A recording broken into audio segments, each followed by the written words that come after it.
Hello guys, welcome to Vision Success. Guys, Vision current affairs के course में आप लोगों का स्वागत है। और आप सभी से ये रिक्वेस्ट है कि अगर ये कोर्स आप लोगों को अच्छा लग रहा है तो आप लोग कमेंट करके बताइए, वीडियो को लाइक कीजिए, ज़्यादा से ज़्यादा शेयर कीजिए। और जितनी भी इम्पोर्टेंट जानकारियां हैं, जितनी भी करंट अफेयर्स से रिलेटेड इम्पोर्टेंट टॉपिक हैं, पॉइंट्स हैं, वो यहाँ पे मैं कवर कराऊंगा। ठीक है, तो आप लोग अगर चैनल पे फर्स्ट टाइम आए हो तो चैनल को सब्सक्राइब कर दो, बेल आइकन को प्रेस कर दो। एग्जाम पॉइंट ऑफ व्यू से जितने भी इंपॉर्टेंट टॉपिक्स हैं, पॉइंट्स हैं, सारे यहाँ पे कवर होते हैं। ठीक है, तो चलिए आगे बढ़ते हैं हम लोग। और ये आशा रखता हूँ कि जो चीज़ें मैंने कही हैं उसे आप लोग पूरा करेंगे। ठीक है, तो लाइक जरूर किया कीजिए, कमेंट किया कीजिए। आपको जो भी जानकारी लेनी है आप कमेंट कीजिए, आपके कोई सजेशन है तो कमेंट कीजिए। ओके, तो चलिए आगे बढ़ते हैं। गाइस, फर्स्ट पॉइंट है हमारा डीएनए प्रौद्योगिकी विनियमन विधेयक 2019। ओके, तो डीएनए प्रौद्योगिकी विनियमन विधेयक के अंतर्गत क्या क्या चीजें हैं, क्या इंपॉर्टेंट है, यहाँ पे हम लोग जानकारी लेंगे। ठीक है, तो लोकसभा ने डीएनए प्रौद्योगिकी विनियमन विधेयक 2019 पारित किया है। इस विधेयक को लापता व्यक्तियों, पीड़ितों, अपराधियों, परखाधीन और अज्ञात मृतक व्यक्तियों की पहचान करने के लिए डीऑक्सीराइबोन्यूक्लिक एसिड तकनीक के प्रयोग और अनुप्रयोग के विनियमन की आवश्यकता को पहचानते हुए तैयार किया गया है। इस विधेयक का उद्देश्य देश की न्याय वितरण प्रणाली को समर्थन देने और मजबूत करने के लिए डीएनए आधारित फॉरेंसिक प्रौद्योगिकियों के अनुप्रयोग का विस्तार करना है।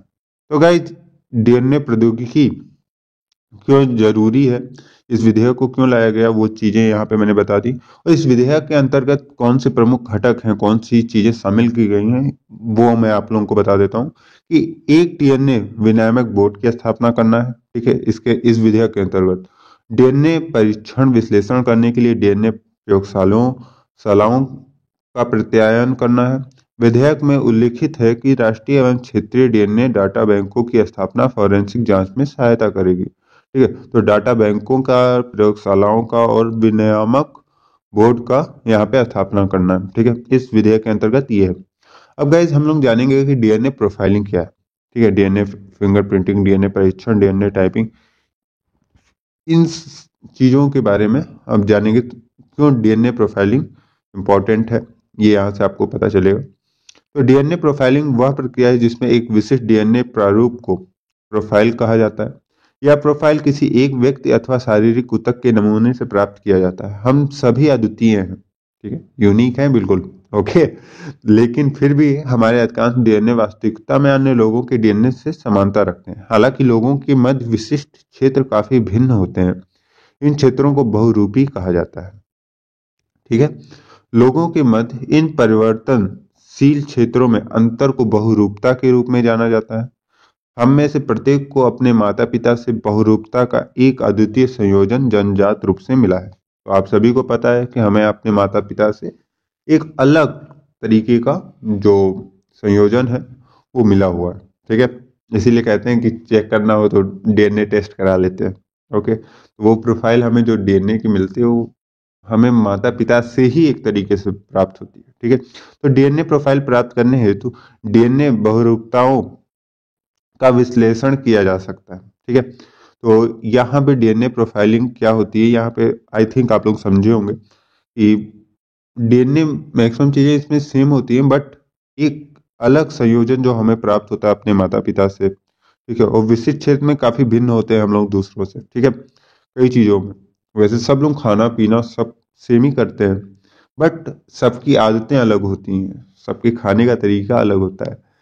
ये जो चेंजेस होती हैं हैबिट्स में या फिर आपके फेस में, आपके कलर में, ये सारी चीजें आपके डीएनए की वजह से ही होती है। ठीक है, तो इस चीज को ज्यादा एक्सप्लेन नहीं करेंगे यहाँ पे, आगे बताऊंगा कभी। ओके, तो डीएनए प्रोफाइलिंग है तो शॉर्ट टेंडम रिपीट विधि, ये क्या है? डीएनए प्रोफाइलिंग की वर्तमान तकनीकों में से एक है जिसमें बहुरूपता का प्रयोग किया जाता है, उसे शॉर्ट टेंडम रिपीट कहते हैं। शॉर्ट टेंडम रिपीट गैर कोडिंग डीएनए के क्षेत्र हैं जिनमें समान न्यूक्लियोटाइड अनुक्रम को दोहरा होता है। उदाहरण के लिए यहाँ पे मैंने एग्जाम्पल दिया है, ये एक एसटीआर है जहां न्यूक्लियोटाइड अनुक्रम GATA गाटा भी कह सकते हो इसे 6 बार दोहराया जाता है। ठीक है। STR किसी व्यक्ति के लिए DNA में विभिन्न स्थानों अथवा आनुवंशिक स्थानों पर पाए जाते हैं। एक DNA प्रोफाइलिंग का उत्पादन करने के लिए वैज्ञानिक 10 अथवा अधिक आनुवंशिक स्थानों पर STR की जांच करते हैं। ये आनुवंशिक स्थान प्रायः विभिन्न गुणसूत्रों पर होते हैं। ओके, तो ये कुछ जानकारी थी आपको शॉर्ट रैंडम रिपीट विधि के बारे में मैंने आपको यहाँ पे बताया। ठीक है। और DNA प्रोफाइलिंग की क्या एप्लीकेशन है, क्या अनुप्रयोग है इसका, ये क्यों जरूरी है? किसी अपराध अथवा अपराध स्थल से संबंधित शरीर तरल की नमूने की संभावित मूल की पहचान करता है। कौन? DNA profiling. पारिवारिक संबंधों को स्पष्ट कर देता है DNA प्रोफाइलिंग। आपदा पीड़ितों की पहचान करता है DNA प्रोफाइलिंग। ओके, तो ये कुछ आपके इम्पोर्टेंट पॉइंट थे DNA प्रोफाइलिंग से लेकर और इस विधेयक से लेकर। और आगे बढ़ते हैं। और फिर से मैं कह दूं कि अगर आप लोगों को वीडियो अच्छी लग रही है तो लाइक करना मत भूलिए, इट इज़ वेरी इंपॉर्टेंट। सरकार भारतीय वन सेवा का नाम बदलने की योजना बना रही है, ये नेक्स्ट पॉइंट है हमारा। इसके अंतर्गत क्या चीजें हैं चलिए जानते हैं। केंद्र ने भारतीय वन सेवा का नाम बदलकर भारतीय वन एवं जनजातीय सेवा करने हेतु अन्य जनजातीय उपाय प्रस्तावित किया है। ठीक है। तो जो केंद्र ने भारतीय वन सेवा का नाम बदलकर क्या करने की का प्रस्ताव किया है? भारतीय वन एवं जनजातीय सेवा। कार्मिक एवं प्रशिक्षण विभाग DOPT ने सेवा का नाम बदलने के लिए एक अंतर मंत्रालयीय परामर्श टिप्पणी की शुरुआत की है और जनजातीय और वनों में रहने वाले लोगों के प्रति अधिक ग्रहणशील होने हेतु अपने संवर्ग को प्रशिक्षित भी किया है। ठीक है। तो यहाँ पर कार्मिक और प्रशिक्षण विभाग ने सेवा का नाम बदलने के लिए एक अंतर मंत्रालय परामर्श टिप्पणी की शुरुआत की है। ठीक है। उसके आगे चलिए आगे बढ़ते हैं। भारतीय वन सेवा का नाम बदलने की सिफारिशें राष्ट्रीय अनुसूचित जनजाति आयोग द्वारा अपनी वार्षिक रिपोर्ट में की गई थी। ठीक है। राष्ट्रीय अनुसूचित जनजाति आयोग NCST। ओके, NCST ने इस संदर्भ में निम्नलिखित टिप्पणियां की थी। ये टिप्पणियां क्या क्या हैं चलिए जानते हैं। NCST संसाधन आधार के रूप में जनजातीय वन और वन पारिस्थितिकी तंत्र के मध्य घनिष्ठ संबंधों पर प्रकाश डालता है। NCST ने वन और वन पारिस्थितिकी तंत्र के मध्य घनिष्ठ संबंधों को मान्यता प्रदान करने हेतु भारतीय वन सेवा का नाम बदलकर भारतीय वन एवं जनजातीय सेवा करने की सिफारिशें की हैं। NCST का तर्क है कि वन और जनजातीय कल्याण प्रशासन को विलय करने से वन प्रबंधन में जनजातियों की भागीदारी बढ़ेगी। NCST का कहना है कि नाम बदलने से जनजातीय समुदायों की आवश्यकता के प्रति वन विभाग भूमिका की संवेदनशीलता उत्पन्न होगी। ठीक है। तो ये कुछ इंपॉर्टेंट पॉइंट्स थे गाइस। NCST ने कौन से संदर्भ में टिप्पणियां दी हैं। तो चलिए आगे बढ़ते हैं। आप लोगों को ये बता दूं भारतीय वन सेवा के बारे में कुछ आप लोगों को जानकारियां दे देता हूँ। आप लोग वैसे भी जानते होंगे भारतीय वन सेवा के बारे में, फिर भी मैं बता देता हूँ कि भारतीय वन सेवा भारत सरकार की 3 अखिल भारतीय सेवाओं में से एक है। अन्य 2 अखिल भारतीय सेवाएं भारतीय प्रशासनिक सेवा IAS और भारतीय पुलिस सेवा IPS, जो कि आप जानते हैं। इसे भारत सरकार द्वारा अखिल भारतीय सेवा अधिनियम 1951 के अंतर्गत 1966 में गठित किया गया था। कब गठित किया गया था? 1966 में। किसके अंतर्गत? 1951 भारतीय सेवा अधिनियम के अंतर्गत। ठीक है। आगे बढ़ते हैं। आपको और इम्पोर्टेंट चीज जो है, ब्रिटिश सरकार ने वर्ष 1867 में राज्य संबंधी वन सेवा संगठन राज्य संबंधी वन सेवा का गठन किया था। सेवा का प्रमुख शासनादेश प्राकृतिक संसाधनों के संरक्षण और भागीदारी सतत प्रबंधन के माध्यम से देश की पारिस्थितिक स्थिरता को सुनिश्चित करने हेतु राष्ट्रीय वन नीति का कार्यान्वयन है। प्रत्येक राज्य में सर्वोच्च रैंकिंग वाला IFS अधिकारी हेड ऑफ फॉरेस्ट फोर्सेस होता है, HOFF। ओके, तो आई होप आप लोग भी इस पोस्ट में पहुंच जाए। ओके, भारत सरकार के अंतर्गत पर्यावरण वानिकी एवं जलवायु परिवर्तन मंत्रालय भारतीय वन सेवा का संवर्ग नियंत्रण प्राधिकरण है। ठीक है, तो कौन है इसका संवर्ग नियंत्रण प्राधिकरण? इसके ये पर्यावरण वानिकी एवं जलवायु परिवर्तन मंत्रालय है। ठीक है गाइस, जो नेक्स्ट पॉइंट है वो भी इंपॉर्टेंट है एग्जाम पॉइंट ऑफ व्यू से। चलिए आगे बढ़ते हैं। HD 21749b नया ग्रह, ठीक है, और इसकी खोज नासा द्वारा स्टार्ट किए गए एक मिशन द्वारा की गई। तो चलिए जानते हैं इसके अंतर्गत क्या क्या इंपॉर्टेंट चीजें हैं। अमेरिका के राष्ट्रीय वैमानिक एवं अंतरिक्ष प्रशासन नासा ने एक नए ग्रह की खोज की है। यह नासा के मिशन ट्रांसिटिंग एक्सोप्लैनेट सर्वेक्षण उपग्रह द्वारा खोजा गया तीसरा नया ग्रह है। ठीक है, तो मिशन का नाम क्या है? ट्रांसिटिंग एक्सोप्लैनेट सर्वेक्षण उपग्रह TESS द्वारा खोजा गया तीसरा नया ग्रह। नए खोजे गए ग्रह की मुख्य विशेषताएं।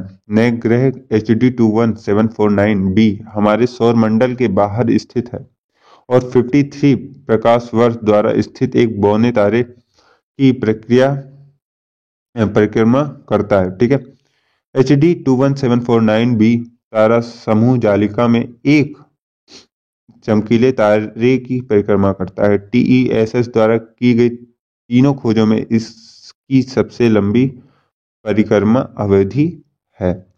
HD 21749b अपेक्षाकृत आराम से 36 दिनों में अपने तारे की परिक्रमा पूरी कर लेता है। ठीक है, यह भविष्यवाणी की गई है कि नए ग्रह की सतह का तापमान लगभग 300 डिग्री फ़ारेनहाइट के लगभग होने की संभावना है। तारे से इसकी निकटता की तुलना में यह अपेक्षाकृत ठंडा है, जो लगभग सूर्य के समान उज्ज्वल है। ठीक है, तो ये कुछ इंपॉर्टेंट चीजें थी इस ग्रह के बारे में। और आपको बता देता हूँ TESS द्वारा खोजे गए जो अन्य ग्रह हैं P-MENSE B और LHS 3844b हैं। Okay, P-MENSE B and LHS 3844b हैं। और TESS मिशन क्या है, चलिए इसके बारे में जान लेते हैं। TESS नासा का एक खगोल भौतिकी अन्वेषक मिशन है। इस मिशन का उद्देश्य वरुण से छोटे ग्रहों की खोज करना है जो इतने चमकीले सितारों के परिवर्तन को स्पेक्ट्रोस्कोपी अवलोकनों का अनुसरण करने में सक्षम करते हैं, जो ग्रह का द्रव्यमान और वायुमंडलीय स्थितियां प्रदान कर सकते हैं। ठीक है, तो ये इस मिशन का मुख्य उद्देश्य जो है वरुण से छोटे ग्रहों की खोज करना है। ठीक है, और गाइज ये कुछ इंपॉर्टेंट पॉइंट्स थे इसके अंतर्गत, मैंने आपको बता दिया है। अब चलिए आगे बढ़ते हैं।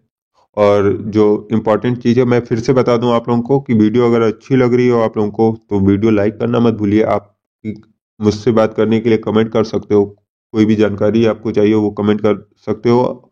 अगर आप चाहते हो मुझसे कनेक्ट रहना तो कमेंट जरूर किया कीजिए आप लोग, मैं उसका जवाब जरूर दूंगा आप लोगों को। ठीक है, तो कमेंट कीजिए और लाइक कीजिए वीडियो को। चलिए आगे बढ़ते हैं।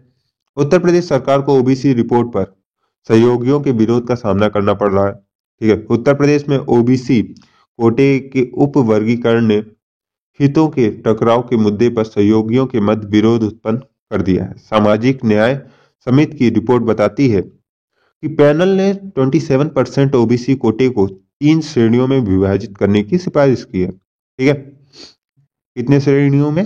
3 श्रेणियों में। इलाहाबाद उच्च न्यायालय के सेवानिवृत्त न्यायाधीश राघवेंद्र कुमार की अध्यक्षता वाले पैनल ने, ठीक है, किसकी अध्यक्षता वाले? राघवेंद्र कुमार, जो कि इलाहाबाद उच्च न्यायालय के सेवानिवृत्त थे। पैनल ने OBC श्रेणी के अंतर्गत 79 उपजातियों की सूचीबद्ध किया है। इनमें से 9 पिछड़े वर्ग के अंतर्गत, 37 अति पिछड़े वर्ग के अंतर्गत और 33 सबसे पिछड़े वर्गों के अंतर्गत आते हैं। ठीक है, कितने वर्गों में? 3 वर्गों में, 9 पिछड़े वर्ग, 37 अति पिछड़े और 33 सबसे पिछड़े। ओके, पिछड़े वर्ग के अंतर्गत उन्हें सूचीबद्ध किया गया है जिन्हें 7% कोटे तक सीमित रखा गया है। इसमें से यादव, कुर्मी और जाट जैसी जातियां आती हैं। ठीक है, पैनल का कहना है कि ये जातियां सामाजिक, आर्थिक और सांस्कृतिक रूप से मजबूत हैं और अपनी आबादी के अनुपात से अधिक में सरकारी नौकरियों में भर्ती हुए हैं, जब की राजनीतिक प्रतिनिधित्व का भी आनंद ले रहे हैं। ठीक है। अन्य पिछड़े वर्ग का वर्गीकरण, इससे संबंधित कुछ जानकारियां यहाँ पे आप लोगों को दे देता हूं मैं। सर्वोच्च न्यायालय ने इंदिरा साहनी और अन्य बनाम भारत संघ के मामले में अपने आदेश में कहा था कि पिछड़े वर्गों को पिछड़े या अधिक पिछड़े वर्ग के रूप में वर्गीकृत करने के लिए कोई संवैधानिक या कानूनी रोक नहीं है। इसके अतिरिक्त यह भी कहा है कि यदि कोई राज्य ऐसा करना चाहे तो यह कानून भी अनुचित नहीं है। तो ये बहुत ही इंपॉर्टेंट पॉइंट है गाइस यहाँ पे कि इंदिरा साहनी और अन्य बनाम भारत संघ ने ये कहा था कि आप वर्गीकरण करते हो तो इसमें कोई कानूनी रोक नहीं है। ओके। नेक्स्ट पॉइंट जो है आपका है, वर्तमान में प्रत्येक राज्य में प्रविष्टियों के साथ एक एकल केंद्रीय ओबीसी सूची है। इन सभी श्रेणियों में संबंधित लोग केंद्र सरकार की नौकरियों और केंद्रीय शैक्षिक संस्थानों के लिए एकल 27% ओबीसी आरक्षण के अंतर्गत आरक्षण की मांग कर सकते हैं। ठीक है। वर्तमान में 9 राज्य पहले से ही ओबीसी को उपवर्गीकृत कर चुके हैं। ये राज्य आंध्र प्रदेश, तेलंगाना, पुदुचेरी, कर्नाटक, हरियाणा, झारखंड, पश्चिम बंगाल, बिहार, महाराष्ट्र, तमिलनाडु है। कौन कौन से राज्य हैं? आंध्र प्रदेश, तेलंगाना, पुदुचेरी, कर्नाटक, हरियाणा, झारखंड, पश्चिम बंगाल, बिहार, महाराष्ट्र और तमिलनाडु। ओके। तो गाइज यहाँ पे कुछ इंपॉर्टेंट पॉइंट्स थे जो मैंने कवर करा दिया है यहाँ पे। और मैं फिर से आप लोगों से कह दूं, विजन सक्सेस से आप लोग जुड़े रहिए। विजन सक्सेस में अगर आप लोग फर्स्ट टाइम आए हो तो विजन सक्सेस को सब्सक्राइब कर दो और लाइक करना मत भूलना। कमेंट करो अगर आप मुझसे बात करना चाहते हो और शेयर करो ज़्यादा से ज़्यादा इस वीडियो को और विजन सक्सेस को। ठीक है। और बेल आइकन को जरूर प्रेस कर देना, क्योंकि अगर आप न्यू नोटिफिकेशन चाहते हो, ठीक है, तो उसके लिए बेल आइकन को प्रेस करना बहुत ज़्यादा इंपॉर्टेंट है। And thank you guys and keep sharing vision success. Okay, thank you.